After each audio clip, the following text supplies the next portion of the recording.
Unang hirit, bisyong totoo. Ang unang hirit, saya-saya. Ang ganda talaga ng bahay ni Rizal. Nakapunta ka ng bahay ni Hindi Rizal? pa nga eh. Actually, ako rin. Parang siguro Go kaya. dapat i-excursion din natin Yes! yan, ano? Magandang puntahan yan.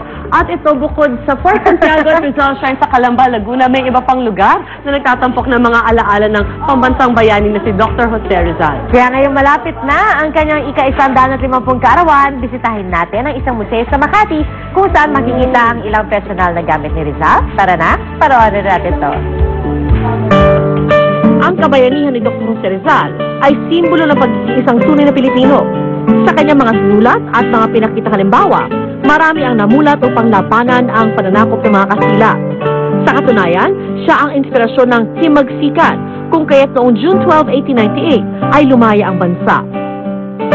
Kaya naman sa isang museo na aming binisita, ang bayaning si Dr. Jose Rizal ang tampok na exhibit.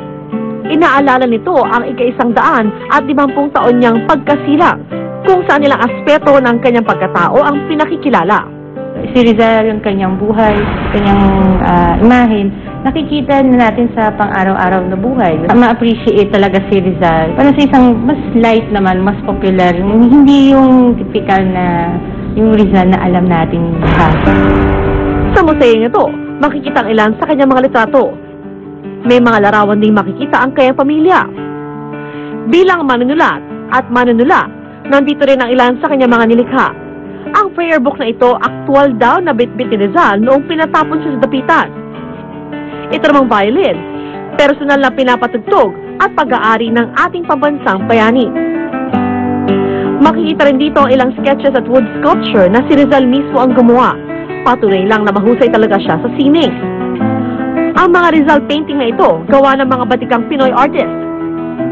Patunay lang ito ng kanilang pagpapahalaga at paggalang sa kanyang pagitingan. Maging ang ilang barya, perang papel at selyo ay laman din ang kanyang larawan. Ilan lang ito sa mga bagay na nakapaukol kay Dr. Jose Rizal na inyong makikita rito. Sa tulong nito, lalo salang mabuhay ang kanyang alaala dahil sa mga ahlikain. At halimbawang pinakita niya ay maging inspirasyon din ito na susundan ng lahat na Pilipino. Unang hirit, bisyong totoo. Ang unang hirit, saya-saya.